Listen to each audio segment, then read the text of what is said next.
The sound of hurried footsteps echoed down the quiet suburban street that morning. The sun was just rising, painting the sky with strokes of pink and gold. Most of the neighbors were still asleep, but one man was already awake, sitting in his polished black car, engine running, Bluetooth headset on, barking orders at his assistant.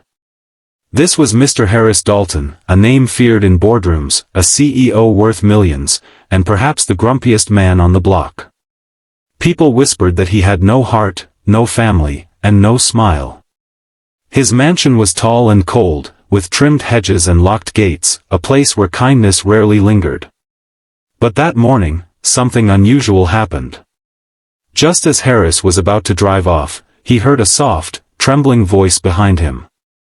"Excuse me, will you walk me to school?" He turned, annoyed.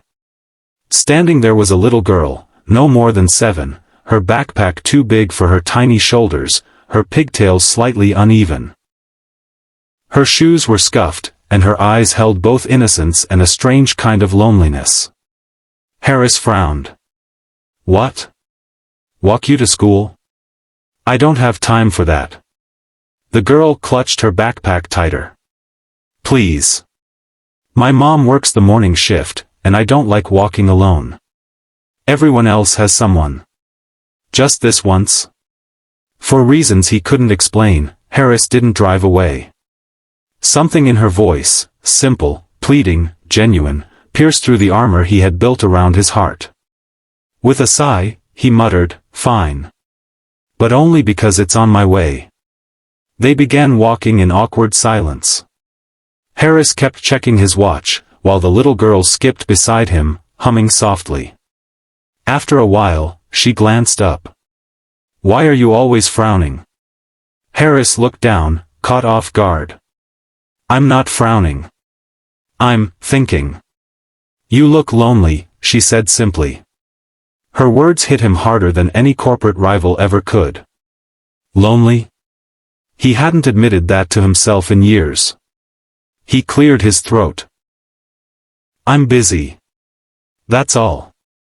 The girl shrugged. "Busy people still smile. My mom is busy, but she always smiles when she sees me."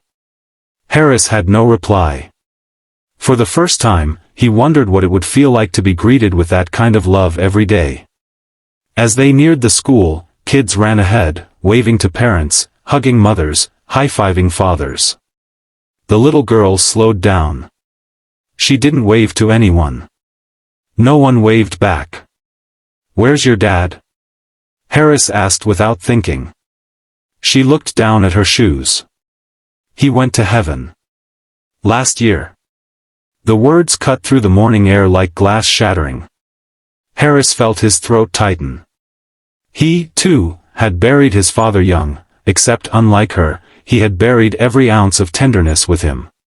He remembered how no one had held his hand then, how he had vowed never to need anyone again. But this girl, she was braver than he had ever been. At the school gate, she looked up at him with a small, hopeful smile. "Thank you, mister. Maybe tomorrow you can walk with me again?" Harris hesitated. His car, his calls, his empire, all of it suddenly felt so empty. Without thinking, he nodded. "Yeah, tomorrow." Tomorrow turned into the next day. And the next. Soon, walking her to school became a ritual. Harris found himself listening to her stories about teachers, friends, and her dreams of becoming a doctor to help people who feel sad inside. For the first time in years, he laughed, not the cold, practiced chuckle he used in meetings, but a real laugh. The neighbors noticed, too.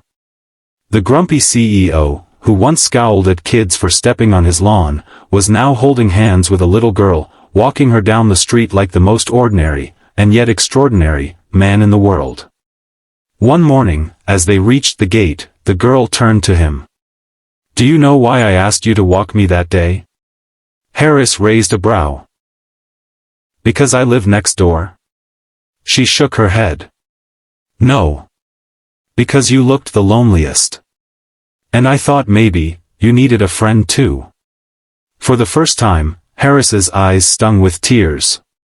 He bent down, touched her shoulder gently, and whispered, "You were right."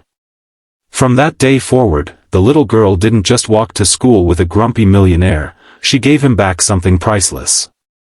Humanity. Warmth. A reason to care again. And Harris Dalton, the man who once thought kindness was weakness, learned the greatest lesson of all: sometimes the smallest voices can heal the biggest hearts.